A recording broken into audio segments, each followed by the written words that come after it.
ഉണ്ടോന്ന് നോക്കാൻ CBI ഒന്നും അവളെ ഏൽപ്പിച്ചിട്ടില്ല. പറ്റുണ്ട്. ഞാൻ പോണില്ല, അവള് കാണുന്നില്ലല്ലോ. പറ്റില്ല.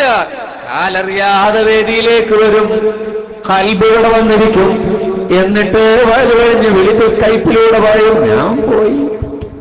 കണ്ടാ, പവർ ഓഫ് ലവ്. ഇത് സ്നേഹത്തിന്റെ ശക്തിയാണ്. അള്ളാഹുവിന്റെ ഔലിയാക്കന്മാർ അള്ളാഹുവിനെ സ്നേഹിക്കുകയായിരുന്നു, നമ്മൾ അള്ളാഹുവിനെ പേടിക്കായിരുന്നു. അതുകൊണ്ടാണ് കല്യാണത്തിന്റെ തലേനാൾ കേസ് പൊട്ടിച്ചിട്ട്, അതും ഞാൻ പറയുന്നു ഇവിടുത്തെ കാര്യമില്ല, ഒക്കെ എന്റെ നാട്ടിലത്തെ കാര്യമാണ് കേട്ടോ. ഇവിടെ ഇങ്ങനത്തെ ഒരു കുഴപ്പമേ ഇല്ല.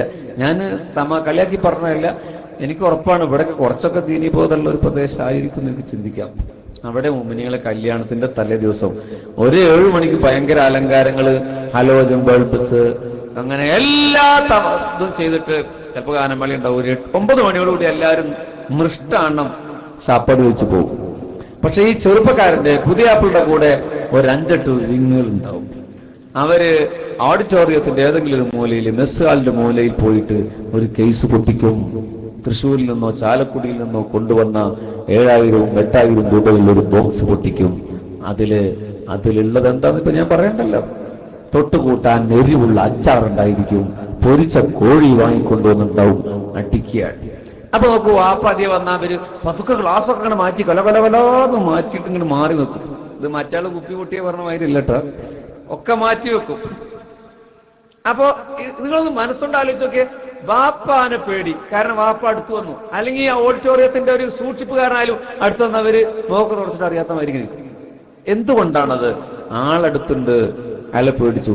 എല്ലാം കാണുന്നൊരു റബ്ബുൽ ഇസ്സയില്ലേ, ഏത് ഘനാന്ധകാരത്തിലും, ഏത് കൂരിലും, ഏത് റൂമിന്റെ ഉള്ളിലിരുന്ന് ഹറാമ് ചെയ്താലും കാണുന്ന റബ്ബില്ലേ. ആ ചിന്ത എന്തേ മനസ്സിൽ വരാത്തത്? അത് അള്ളാഹ് അടുത്തില്ലല്ലോ. നോക്കൂ പോയിന്റ്, അള്ളാഹ് അടുത്തില്ലല്ലോ. പരലോകത്തല്ലേ ശിക്ഷ കിട്ടുന്നത്. എന്നാൽ അള്ളാഹിനെ സ്നേഹിച്ച ഒരാൾക്ക് പറ്റില്ല, അള്ളാഹുവിനെ പ്രണയിച്ച ഒരാൾക്ക് അതിന് പറ്റില്ല. ഏത് നേരത്തെ ഒറ്റക്കിരുന്നാലും മൊബൈലിൽ നെറ്റ് സൗകര്യമുള്ള മൊബൈലുള്ളവരില്ലേ, ലാപ്ടോപ്പ് ഉള്ളവരില്ലേ, വെബുള്ളവരില്ലേ, രാത്രി റൂമിലിരുന്നിട്ട് ഉമ്മ വന്നാ നൗഷാദ് വാക്കയുടെ വയറ് വെക്കാലോ, ഉമ്മ പോയാൽ സെർച്ചിങ് സ്പേസിൽ നിന്ന് 2-3 പേര് കൊടുത്താ വന്നു വീഴുന്നില്ലേ, പകല് മാന്യനാകാലോ. പക്ഷെ അപ്പോഴും കാണുന്ന ഒരാളില്ലേ, റബ്ബുൽ ഇസ്സ കാണുന്നില്ലേ. എന്റെ പ്രിയപ്പെട്ട ചെറുപ്പക്കാരാ, അല്ലാഹുവിനെ പേടിയാ നമുക്ക് സ്നേഹമില്ലാഞ്ഞിട്ടാണ്. സ്നേഹിക്കുന്ന ഒരാൾക്ക് എതിര് ചെയ്യാൻ പറ്റില്ല. എന്റെ പ്രാണേശ്വരനായ ഞാൻ സ്നേഹിക്കുന്ന അല്ലാഹ് എന്ന് കാണുന്നുണ്ട് എന്ന ചിന്ത ഒരാൾക്കുണ്ടായാൽ സ്നേഹനിധിക്ക് എതിര് ചെയ്യാൻ പറ്റില്ല. അതുകൊണ്ടാ നന്നായി നിസ്കരിച്ചിട്ടും നമ്മൾ ഗീബത്ത് പറയുന്നത്. അതുകൊണ്ടാ ഉമ്മമാരെ എല്ലാ തിങ്കളാഴ്ചയും വ്യാഴാഴ്ചയും നോമ്പെടുത്താലും അയൽവാസിയോട് കലഹിക്കുന്നത്, അയൽവാസിയോട് തെറി പറയുന്നത്, അയൽവാസിക്ക് തിന്മയുണ്ടാകാൻ ആഗ്രഹിക്കുന്നത് ആർക്ക് വേണമെന്ന നിന്റെ നിസ്കാരം റബ്ബിന് വേണ്ട കേട്ടോ. ആ ഇബാദത്ത് പടച്ചവൻ ആവശ്യമില്ല. ഞാൻ പറഞ്ഞു വന്നത് ഈമാനിന്റെ മധുരം ലഭിക്കാണെന്ന് അള്ളാഹുവിനെ പ്രണയിക്കണമെന്ന, അങ്ങനെ പ്രണയിച്ചാലാണ് ഉന്നതനാകാൻ കഴിയുള്ളൂ, മുഅ്മിനാകാൻ കഴിയുള്ളൂ, അല്ലെങ്കിൽ മുസ്ലിം തന്നെയാകുള്ളൂ. ഇത് തന്നെ വിശദീകരിച്ച് 2-3 പറയേണ്ടതാ ദിവസങ്ങള്. അടുത്ത കണ്ടൻസ് നമുക്ക് പറയണം. അല്ലാഹുവിന്റെ ഹബീബിനെ സ്നേഹിക്കാതെ ഒരാൾക്ക് ഉന്നതനാകാൻ കഴിയില്ല. മുഅ്മിനീങ്ങളെ, ലോക ഇസ്ലാമിക ചരിത്രത്തിലെ എല്ലാ പുതിയ പുത്തൻ പ്രസ്ഥാനങ്ങളും അധപ്പതനത്തിന്റെ പടുകുഴി തേങ്ങിപ്പോയത് പടച്ച ഹബീബ് പടച്ച തമ്പുരാന്റെ മുത്തായ പ്രവാചകരോടുള്ള പ്രണയത്തിന്റെ വിഷയത്തിൽ ഒരു പ്രശ്നം വന്നതാ. വലിയ വലിയ ദഅവത്ത് നടക്കുന്ന പ്രസ്ഥാനങ്ങളില്ലേ ലോകത്ത്, പുസ്തകങ്ങൾ ഇറക്കുന്നവരില്ലേ, സ്നേഹസംവാദം നടക്കുന്നവരില്ലേ, പക്ഷെ ഹുബ്ബുൻ നബിയില്ലാതെ പോയി. അതുകൊണ്ട് ഇത് നബിദിനം കടന്നു വരാനിരിക്കുന്ന മാസത്തിന്റെ മുന്നിലാ നമ്മൾ പുതിയ തലമുറയുടെ മാനസങ്ങളിലേക്ക് അല്ലാഹുവിന്റെ റസൂലിനെ നമ്മൾ സന്നിവേശിപ്പിക്കണം. അതുകൊണ്ട് ഇത് പറഞ്ഞുകൊണ്ട് നമ്മളിന്ന് പിരിയാൻ പോവുകയാണ്. ഏത് റസൂലുള്ളാഹിനെ? നബിദിന പ്രഭാഷണത്തിലെ റസൂലുള്ളാഹിയെ അല്ല, നബിദിനത്തിലിറക്കുന്ന പുസ്തകത്തിലെ റസൂലുള്ളാഹല്ല. ഞാൻ അങ്ങനെ പറയാൻ കാരണം എന്താ അറിയോ? നബിദിനം എടുത്തു കഴിഞ്ഞാൽ നമ്മളൊരു പുസ്തകം ഇറക്കും. എന്നിട്ട് ആ പുസ്തകത്തിൽ നമ്മൾ എന്തെഴുതുന്നറിയോ? ബർണാഡ് ഷാ പറഞ്ഞു റസൂൽ ഇന്നതാണ്, മൈക്ലച്ച് കാർട്ട് പറഞ്ഞു റസൂൽ ഇന്നതാണ്, ഫിലിപ്പ് കെയ്റ്റി പറഞ്ഞു റസൂൽ ഇന്നതാണ്. ആ റസൂലിനല്ല ഞാൻ പറയുന്നത്, അള്ളാഹുവിന്റെ റസൂൽ പറഞ്ഞൊരു റസൂലുണ്ട്.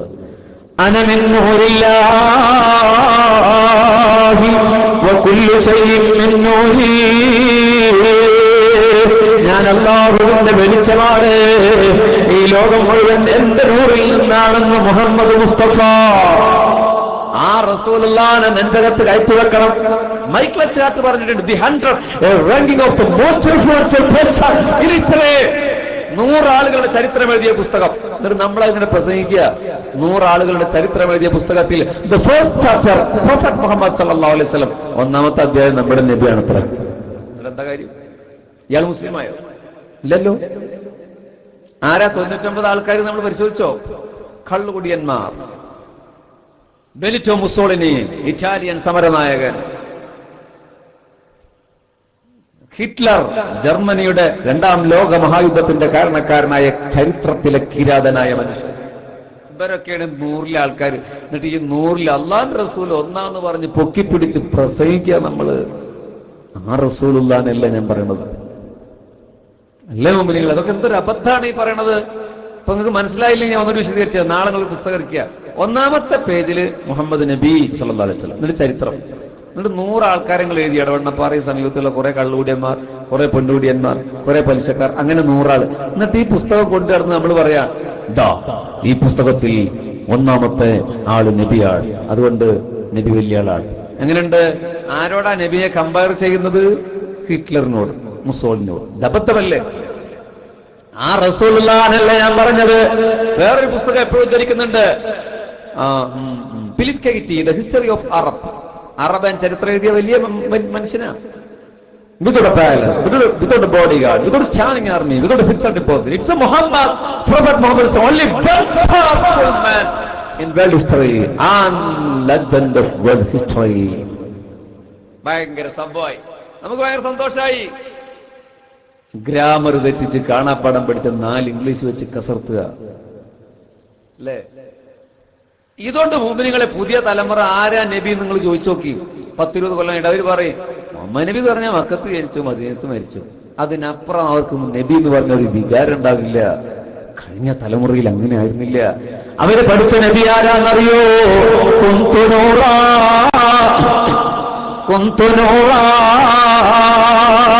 ഞാനൊരു പ്രകാശമായിരുന്നു. كنت نورا بين يدي الله عز وجل قبل أن يخلق آدم عليه السلام ب1000 عام. മംഗൂസ് മൗലൂദിന്റെ 1ാമത്തെ പാരാഗ്രാഫിൽ പരമാറിയ മാപ്പിള സമുദായങ്ങളെ നമ്മൾ ഓടുന്ന ഒരു പ്രവാചകനില്ലേ? അല്ലാഹുവിന്റെ റസൂൽ പറഞ്ഞൊരു പ്രവാചകനുണ്ട്. ഞാനൊരു പ്രകാശമായിരുന്നു പടച്ച തമ്പുരാന്റെ മുന്നിൽ. ആദമിനെ പടയ്ക്കുന്നതിന് 1000 കൊല്ലങ്ങൾക്ക് മുമ്പ് ഞാനൊരു പ്രകാശമായിരുന്നു. എന്നിട്ടോ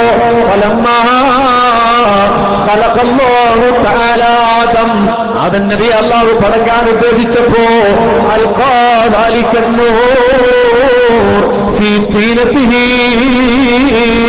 ആദമിനെ പടയ്ക്കാൻ ഉപയോഗിച്ച കളിമണ്ണിലേക്ക് മുഹമ്മദീയ പ്രകാശത്തെ അല്ലാഹു കടത്തിവിടുകയാണ്, സന്നിവേശിപ്പിക്കുകയാണ്. അങ്ങനെ ആദം നബിയുടെ മുതുകിലായി ഞാൻ ഭൂമിയിലേക്ക് കടന്നു വരികയാണ്. അതേ ക്രിസ്താബ്ദം 521 ഏപ്രിൽ 6ാം നൂറ്റാണ്ടിന്റെ ഉത്തരാർദ്ധത്തില് മക്കാവുദ്ദീപിലെ അബ്ദുൽ മുത്തലിബിന്റെ മകനായ അബ്ദുള്ളയുടെ മകനായി ജനിച്ചു വീണ നബിയാണെന്ന് നമ്മൾ പറയാറില്ലേ? അത് പ്രവാചകന്റെ ഭൗതികമായ വരവാ. അല്ലാഹുവിന്റെ റസൂൽ വന്നത് 6ാം നൂറ്റാണ്ടിലല്ല.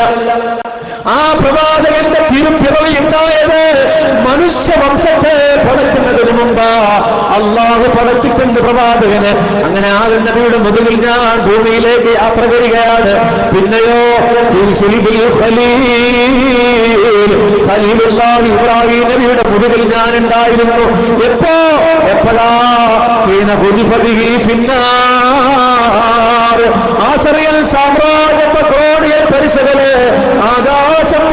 അഗ്നികുണ്ടാരമുണ്ടാക്കിയിട്ട് ഖലീലുള്ളാഹിനെ തീയിലെറിയുമ്പോ ഞാൻ ഇബ്രാഹീമിന്റെ മുതലിലുണ്ട്. മുഅ്മിനീങ്ങളെ, പ്രിയപ്പെട്ടവരെ, ഖലീലുള്ളാഹിനെ തീ തൊടാതിരുന്നത് അല്ലാഹുവിന്റെ റസൂലിന്റെ നൂറാനിയത്തിന്റെ തങ്കപ്രകാശം ഇബ്രാഹീമിലുള്ളത് കൊണ്ടാ. ആ പ്രകാശം തീയിൽ അവസാനിക്കേണ്ടതല്ല, അത് നടന്നു പോകേണ്ടതാണ്. 6ാം നൂറ്റാണ്ടിലേക്ക് പ്രയാണം ആരംഭിക്കേണ്ടതാ.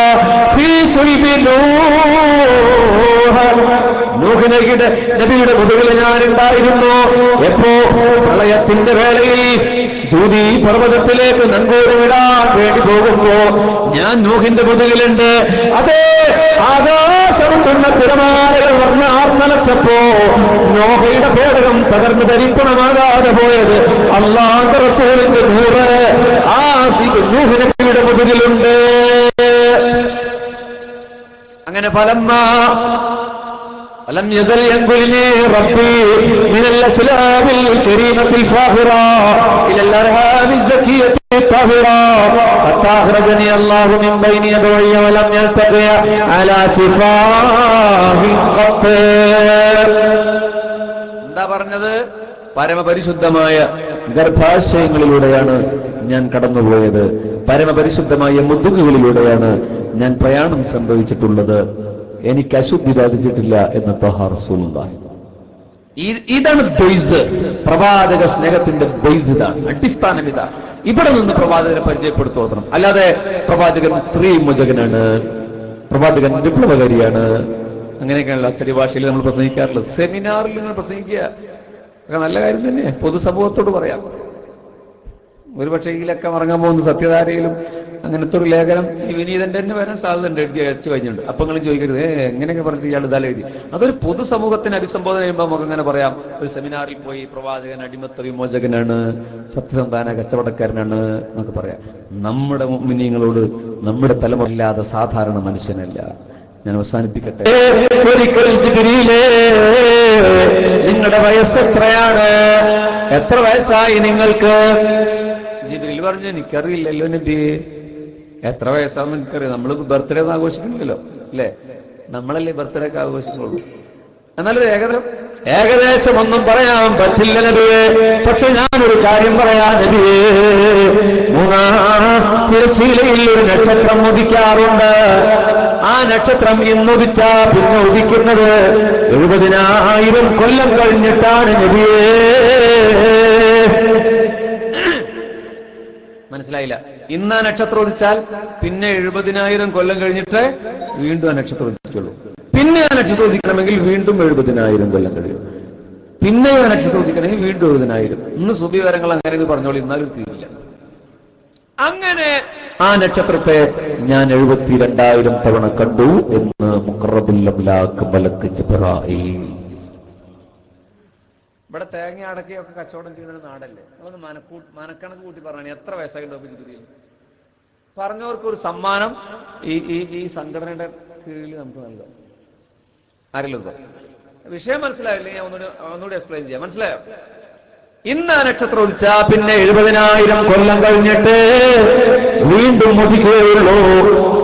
70,000 കൊല്ലാണ് 2 നക്ഷത്രത്തിന്റെ ഇടയിൽ. വീണ്ടും ഉദിക്കണമെങ്കിൽ 7 അല്ല 70 അല്ല 700 അല്ല 7,000 അല്ല 70,000 കൊല്ലം കഴിയണം. പിന്നെ ഉദിക്കണമെങ്കിൽ വീണ്ടും 70,000, പിന്നെ ഉദിക്കണമെങ്കിൽ വീണ്ടും 70,000. അങ്ങനെ 72,000 തവണ ഞാൻ കണ്ടു. അതാണ് എന്റെ വയസ്സെന്ന് മുഖറബുൽ അംലാഖ് മലക്ക് ജിബ്രായീൽ അലൈഹിസ്സലാം മറുപടി പറഞ്ഞു. ആരും ഉത്തരം പറയുന്നില്ലല്ലോ. അത്ര എല്ലാവരുടെ കയ്യിലും മൊബൈൽ ഫോണില്ലേ? ഒന്ന് എടുത്താൽ കാണട്ടെ. അപ്പൊ ആരും ഉണ്ടാവില്ല കേട്ടോ. അല്ലെങ്കിൽ 3 ഉണ്ടാവും, ഒന്ന് വെടി ഒന്ന് വെടൊക്കെ ഉണ്ടാവും. മൊബൈൽ ഫോൺ എടുക്കി അതിലെ കാൽക്കുലേറ്റർ എടുത്തിട്ട് ഒന്ന് കുടിച്ചു നോക്കി, അപ്പൊ കിട്ടും. ഒരു സമ്മാനം സ്പോൺസർ ചെയ്തിട്ടുണ്ട് മോമിനിങ്ങള്. ഒരു കാൽക്കുലേറ്റർ ഉണ്ടായിട്ടും കാര്യമില്ല. കാരണം മനക്കണക്ക് സെക്കൻഡുകൾക്ക് പറയാൻ കഴിയുന്ന വയസ്സായവരോടുണ്ട്. ഞാൻ അഥവാ കിട്ടില്ലെങ്കിൽ 9447919337 എന്നുള്ള നമ്പറിൽ വിളിച്ചു പറഞ്ഞാൽ മതി. അപ്പൊ ഞാൻ പാർസലായൊരു സമ്മാനം നോക്കൂ. അപ്പോൾ ഉത്തരം എത്രയാകട്ടെ? അല്ലാഹുവിന്റെ റസൂലിനോട് ജിബ്രീൽ അലൈഹിസ്സലാം ഇത്ര കാലമാണ് എന്റെ ആയുഷെന്ന് പറഞ്ഞപ്പോ മുത്തായ നബി പറഞ്ഞൊരു വർത്തമാനമുണ്ട്, ജിബ്രീലേ എന്റെ കൂട്ടുകാരാ, നിങ്ങൾ കണ്ടിട്ടില്ല മൂന്നാം തിരശ്ശീലയിലെ 70,000 കൊല്ലങ്ങളുടെ ദൈർഘ്യത്തിന്റെ ഇടവേളയിൽ ഉദിക്കുന്ന ആ കാർത്തിക നക്ഷത്രമില്ലേ, അത് ഞാനാണ് ജിബ്രീൽ മുഹമ്മദ് മുസ്തഫ, ഞാനാണ് നിങ്ങൾ കണ്ട ആ നക്ഷത്രം. അപ്പോൾ ജിബ്രീൽ അലൈഹിസ്സലാമയെ പടയ്ക്കുന്നതിന് മുമ്പ് ആരുണ്ട്? പ്രപഞ്ചത്തിന്റെ പ്രകാശമായി മുഹമ്മദ് മുസ്തഫ സല്ലല്ലാഹു അലൈഹി വസല്ലം. അതുകൊണ്ടാണ് മുഅ്മിനീങ്ങളെ അല്ലാഹുവിന്റെ പ്രവാചകൻ വാരിയെടുത്ത ചരൽക്കല്ലുകൾ തസ്ബീഹ് ചൊല്ലിയത്. അതുകൊണ്ടാണ് പ്രവാചകർ സഹോദരങ്ങളെ പുണ്യനബിയുടെ വിരലുകൾക്കിടയിലൂടെ ശുദ്ധജലം പ്രവഹിച്ചത്. അതുകൊണ്ടാണ് പ്രിയപ്പെട്ടവരെ അല്ലാഹുവിന്റെ റസൂല് ചന്ദ്രൻ നിലാവ് തോന്നുന്ന രാത്രിയിൽ തന്റെ അങ്കുലി കൊണ്ടെന്ന് അംഗം കാണിച്ചപ്പോ ചന്ദ്രൻ കണ്ട് പിളർപ്പായി പോയത്. അതുകൊണ്ടാണ് മാൻപേട വന്ന് ആവലാത് പറഞ്ഞപ്പോ സാക്ഷി നിൽക്കത്ത് മാൻപേട സംസാരിച്ച് തിരിച്ച് റസൂലുള്ള മറുപടി പറഞ്ഞത്. അതുകൊണ്ടാണ് പട്ടിണിക്കിട്ട ഉടമസ്ഥനെതിരെ ഒട്ടകം വന്ന് അല്ലാഹുവിന്റെ റസൂലിനോട് പരാതി പറഞ്ഞത്. അതുകൊണ്ടാണ് അല്ലാഹുവിന്റെ റസൂലിന്റെ നൂറാണിയത്തിന്റെ തിരുവരമെന്ന് ഉയർന്നു താഴ്ന്നപ്പോ മരുഭൂമിയിൽ വേരുകളാൽ നിൽക്കുന്ന വടവൃക്ഷമതാ കാറ്റു പിടിച്ചതുപോലെ കുണുങ്ങി കുണുങ്ങി കുണുങ്ങി കുണുങ്ങി ഇലാ ഹദറത്തി റസൂലില്ലാഹ് ജഅത്തുൽ ദഅവതിഹി അസ്ജാറു സാജിദതൈ തംശി ഇലൈഹി അലാ സാഖിം ബിലാ ഖദമി സല്ലു മൗലായ സല്ലി വസല്ലം. ഈ സദസ്സിൽ നിന്ന് ഈ രാത്രിയിൽ അത് നിങ്ങളുടെ അടുത്തുള്ള അറബിക്കടലിന്റെ അലമാലകൾ കടന്നുപോയി 8500 മൈലുകൾക്കപ്പുറമുള്ള മദീന മലർവാടിയിലെ അതിന്റെ താഴെയിരുന്ന് അല്ലാഹുവിന്റെ റസൂൽ ഈ സദസ്സ് കാണുന്നുണ്ട്. ഇതൊക്കെ നൂറായതുകൊണ്ട് ഇത് പുതിയ തലമുറകൾ പഠിപ്പിച്ചാൽ അവർക്ക് റസൂലുള്ളാഹിയോട് സ്നേഹം തോന്നും. ഇൻഷാ അല്ലാഹ് അതൊരു വിഷയമായിട്ട് നിങ്ങൾക്ക് കേൾക്കണമെന്നുണ്ടെങ്കിൽ യൂട്യൂബിൽ നൂറാനിയത്തുൽ മുഹമ്മദിയ എന്നടിച്ചാൽ കേൾക്കാൻ കഴിയും. ഇപ്പൊ ഇനിയിപ്പോ പറയാൻ പറ്റില്ലല്ലോ. അപ്പൊ ഈ അള്ളാഹിനോടും റസൂലിനോടും സ്നേഹം ഉണ്ടാകാന്ന് വെറുതെ ഡയലോഗ് അടിച്ചിട്ട് കാര്യമില്ല. ആരാണ് അള്ളാഹു, എങ്ങനെയാണ് സ്നേഹിക്കേണ്ടത്, ആരാണ് മുസ്തഫ എന്നറിയും. ചിലരൊക്കെ പറയാറുണ്ട് ഡോ ഞങ്ങളും സ്നേഹിക്കുന്നുണ്ട്, ചിലർ നമ്മൾ പറയാ ഞങ്ങളും സ്നേഹിക്കുന്നുണ്ട്. പ്രവാചകനെ സ്നേഹിക്കുക എന്ന് പറഞ്ഞ ജാഥ നടത്തലല്ല, മൗലൂദ് ഓതലല്ല, ചീരിഞ്ഞു കൊടുക്കലല്ല, പിന്നെയോ പ്രവാചകൻ പറഞ്ഞത് അനുസരിക്കലാണ്. അതൊരു മനോഹരമായ വർത്തമാനമാണ് അല്ലേ, കേൾക്കാൻ സുഖമുള്ളൊരു ഡയലോഗാണത്. പ്രവാചകനെ സ്നേഹിക്കുക എന്ന് പറഞ്ഞ പ്രവാചകനെ അനുസരിക്കല ആണ്. ഒരാളെ സ്നേഹിക്കണമെങ്കിൽ, ഒരാളെ അനുസരിക്കണമെങ്കിൽ അയാളെ സ്നേഹിക്കണമെന്നില്ലെന്ന് ഞാൻ നേരത്തെ പറഞ്ഞു സ്ഥാപിച്ചു കഴിഞ്ഞു. റസൂലുള്ളാഹിന്റെ ജീവിതകാലത്തും സ്നേഹമില്ലാത്ത ആളുകൾ ഉണ്ടായിട്ടില്ലേ? പ്രിയപ്പെട്ടവരെ, ഞാൻ അതിലേക്ക് പോകുന്നില്ല. സ്നേഹമെന്ന് പറയുന്നത് ഒരു വികാരമാണ്, അനുസരണ സ്നേഹത്തിന്റെ ഒരു പാർട്ട് മാത്രമാണ്. സ്നേഹമുള്ളവൻ അനുസരിക്കും, പക്ഷേ അനുസരണ മാത്രമാണ് സ്നേഹമെന്ന് പറയരുത്. എങ്കിൽ മഹാനായ ഉവൈസുൽ ഖർനി റളിയല്ലാഹു അൻഹു അല്ലാഹുവിന്റെ റസൂലിന്റെ മുൻപല്ലുകളിൽ ഉഹദിൽ വെച്ച് പൊട്ടിപ്പോയപ്പോ, ദിവസങ്ങൾ ഒരുപാട് കഴിഞ്ഞ് യമനിൽ എത്തിയപ്പോ, വാർത്തയെത്തിയപ്പോ മരുഭൂമിയിൽ മലർന്നു കിടന്നുകൊണ്ട് ആശിഖുർ റസൂൽ, അതേ റസൂലുള്ളാഹിനെ പ്രണയിച്ച ഉവൈസുൽ ഖർനി കല്ലുകൈയിലെടുത്ത് പറഞ്ഞില്ലേ, യാ റസൂലല്ലാഹ്, റസൂലുള്ളാഹിനെ ഒരിക്കൽ പോലും കാണാതെ റസൂലുള്ളാഹിന്റെ കാലഘട്ടത്തിൽ ജീവിച്ച മഹാനാണ് യമനിന്റെ ഇതിഹാസമേ ഉവൈസുൽ ഖർനി. അതെ, ഒമാനിലെ ഒരു പ്രദേശത്ത് ഉവൈസുൽ ഖർനി റളിയല്ലാഹു അൻഹുവിന്റെ ഖബറുണ്ട്. ഈ വിരീതങ്ങൾ സിയാറത്ത് ചെയ്ത് ഞാൻ ഓർക്കുകയാണ്. സലാലയിൽ നിന്ന് അയ്യൂബ് നബിയുടെ ഖബർ കാണാൻ പോകുമ്പോ റോഡിൽ നിന്ന് ഇടതുഭാഗത്തേക്ക് ഒരു മലച്ചെരുവിലേക്ക് നീങ്ങിപ്പോയാൽ ഒരു